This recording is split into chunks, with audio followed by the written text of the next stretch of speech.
My name is Rachel Mattheis. I want to take time to thank everybody that was able to come today. I know everyone has very busy schedules, and to take time out of your day to come here is very much appreciated. I think that no matter the experience level of the teachers and the staff in this room, this presentation can be very beneficial to you, your Emergent bilingual students, and all of your students and your school community as well. So let's get started. Today we're going to discuss learner-centered teaching strategies and how they can be used to help emergent bilinguals. Let's go over the agenda for today. First, we're going to start by discussing some terminology that we'll be using. We'll then cover our main objective and then discuss 3 learner-centered teaching strategies that I have chose to use as examples with you today. The first is relationship with students. The second is connecting class to culture. And the third is using collaboration. After that, I'd like to hear a little bit from you guys, and then we'll wrap it up and share some information with each other. So what is an emergent bilingual? An emergent bilingual is a student who's learning English as an additional language to that of their primary native language or languages. Some other terms that we may be familiar with are EL, ELL, ESL student, LTELL, LEP, and many more. So which term are you guys most familiar with? What terms or acronyms do you guys use in your classroom or your school? If a couple people could raise their hand. Okay, great. All right, it seems like most people here use the term ELL, which stands for English Language Learner. Now, you may be thinking, why do we have to use a different term? What's the big deal? But it does matter. It matters to those students who are learning English. We do not want to use a deficit-based term to describe them. Learning English or learning a second language in general is an extremely difficult task, one that deserves respect. When we use deficit-based terms with these children and these students in general, they could use that and identify with that term. And since it's deficit-based, that can definitely impact their confidence as a student. So we want to focus on using a positive and respectful term for these individuals. All right, our objective today. Become familiar with learner-centered teaching strategies to provide an inclusive and safe environment that promotes learning for all students and provides emergent bilinguals with an equal opportunity to succeed. So let's start with our first strategy. Get to know students in order to foster relationships with them and their families. All right, so what does this really look like? Well, to start, it includes learning their names. This may seem like a simple task, but it is very important. No matter how difficult the name or unfamiliar you may be with the language or the accents or the emphasis on certain parts of their name, no matter how long it takes you, it is so important to learn their name and how to pronounce it and what to address them by. We can have questionnaires before school starts or at the beginning of school. You can even have families or parents fill out a portion of these questionnaires, and that really helps you to get to know and understand your students. We can also do timelines of lived experiences and events. This is very important. You may learn things about students or cultures that you've never known before and that impact that individual's learning and their learning style. One idea for this that you can do is have the students put down a plus or a minus, or put events above or below the actual timeline to reflect how they feel about those events. If they are positive, negative, or just their overall emotions around that experience. So maybe moving to America was not a great experience for them, and that may be below their timeline, and that's important for you to know as their teacher. You can also do presentations of culture or lived experiences. So this can look like posters. We'll actually go over an example of this in a little bit. And one important thing is to include their families. The educational community is not just the teachers and staff, and it's not just the students. It's everybody. It is the school, the teachers, the students' families. It's an environment that you want to build that is inclusive, and the families are a huge part of that.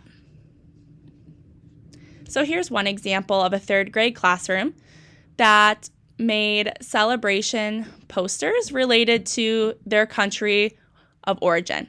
So you can see here we have Romania, Costa Rica, Ireland. We even have a USA. Italy, there's many here. And this is just an example, but you can have students present information about their culture, and that can be anything from foods that they generally eat at home to holidays they celebrate, whatever you would like. And they can present this to the class and teach their class, you and their classmates, about themselves. And you can even have families come to these presentations as well. So what does this lead to? This helps students feel valued, comfortable, and safe. It provides an accepting and inclusive environment for your emergent bilinguals, and that ultimately can help establish and then build a relationship of trust between you and your students. That is very important for them to want to be there, to trust you, to provide just a great environment for them to be able to learn that they may not have had before and that may not come naturally for them like it does other students. Strategy number 2, connect learning in the classroom to the cultures and experiences of your students. So what does this look like? Connecting culture to curriculum. It can look like consciously teaching about culture and diversity.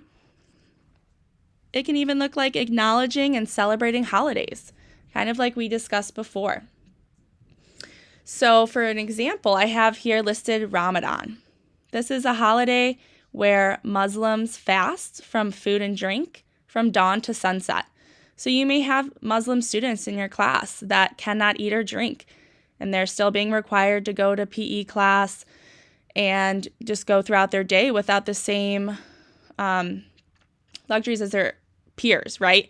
So maybe for snack time that day, you separate those children so they don't have to sit next to their classmates that get snack time. And you have them do a reading corner or whatever it may be, just to be conscious of what your students go through and respect their cultural traditions. An example of one of the strategies we just talked about, connecting that culture to your curriculum, is a book called My Beautiful Birds by Suzanne Del Rizzo. Now, this tells a story of a young child with a refugee experience, and you never know, it could relate to many of your students, things you're not even aware of. And that's why we want to work really hard to understand our students and be able to provide connections in literature like this that allow them to feel comfortable and understand material better and relate to it. So you could be teaching about folklores in class, and you use this text to teach your class. And this way it provides that connection for your emergent bilinguals that can really evoke learning. Now, what does this lead to? This draws interest and attention, like we just talked about. It can inspire students. It exposes the entire class to different cultures, which is important for everybody. And it improves understanding. When you relate material to something a student knows or is familiar with, their chances of retaining that information are actually much, much higher. All right, our final strategy we're going to discuss today, using collaborative grouping to promote learning from peers. This is where peers learn from other peers. This can look like small group work, larger group work, or whole class work. And these small groups, or whatever size you would like to use, can be divided various ways. So you could have students from the same cultures in one group. You could have them working each in another group with native English speakers. You can use different strategies and different activities for different curriculum to accomplish the same goal. You can even use partner work. Now, one thing I want to point out about partner work, when we talk about partners and emergent bilinguals, we want to steer away from using one student who acts like a student teacher for that individual. So we don't want to have one student that's responsible to be an emergent bilinguals translator or tutor or guide. It really takes away from that other student's learning experience, and that's not their responsibility, right? Like, we do not want to put that on another student. Now, that's not to say we're discouraging the use of native languages in the class, because we are most definitely not. That should be encouraged. We just want to avoid putting our responsibilities on another student. All right, so some helpful resources to accomplish this might be posted cognates, which are lists of commonly used words or phrases that you decide for your classroom, and you can have them listed in the languages of your students. This can help your native English speakers and your students that are learning English communicate with each other. You can also have bilingual dictionaries that accomplishes the same goal. Now, an example of this is a partner activity that uses puzzles for addition, and you can have your students work together to accomplish this goal as you walk around and monitor and just watch how they communicate, socialize, and ultimately learn and practice the curriculum that you're teaching. And this has really been proved to enhance the learning of your emergent bilingual students. Now, what does this lead to? Like we talked about, it leads to improved communication skills, behavioral skills, and social skills. It provides the ability to work collaboratively and learn about group dynamics, your role in a group, how to talk to your classmates. There's many aspects of this that's beneficial, not only for your emergent bilinguals, but for your entire class. All right, now I want to hear from you guys. Can anyone raise their hand and tell me examples of previous use? So maybe a time where you used one of these strategies, whether it was consciously or not, like knowing it was a learner-centered strategy that really helps emergent bilinguals. So I would like someone to raise their hand and just talk about an activity that you did that seemed pretty beneficial and benefited those emergent bilinguals in your class. Okay, that's a great one. Thank you so much for sharing. Now, can anyone provide an idea for something they would like to implement in their class after hearing this presentation? So maybe a new strategy or a new aspect of teaching related to what we talked about that may specifically help one of their emergent bilingual students, and maybe how that would help them.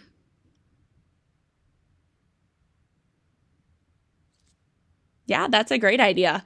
I would love for you to let me know how that strategy ends up working in your classroom and for that student. Yep, let's share one more. Does anyone else have another idea? I really like that one as well. That's awesome. Okay, yep, that makes a lot of sense. Same thing, I'd love to hear how that goes in your classroom. All right, so let's wrap it up. We talked today about emergent bilinguals and how important it is to use that positive term to describe our students that are learning English. We discussed 3 different learner-centered teaching strategies that can really benefit our emergent bilingual students in many different ways. Our overall goal is improving the environment for all of our students to evoke learning. And I'd like to share this quote with you. The key for making lessons learner-centered is to know your students. And this is by Freeman and Freeman. And this is the ultimate goal. It is our responsibility as educators to make our students feel comfortable and get to know them so that we're able to teach them to the highest capacity. We want them to have the greatest learning experience that's possible, and to be able to accomplish that for emergent bilinguals, we must use learner-centered teaching strategies. Here are my works cited, and I want to thank everybody for coming today. I really appreciate everyone taking time out of their day, and I hope that everybody here was able to take away something from this presentation. I would love for anyone, I will leave my contact information out, and for anyone that wants to contact me with questions, ideas, or getting back to me and letting me know how maybe one of these ideas inspired a new activity or method in your classroom, how that went over, I would love that. So I will leave my information here. And like I said, thank you for coming and have a great day.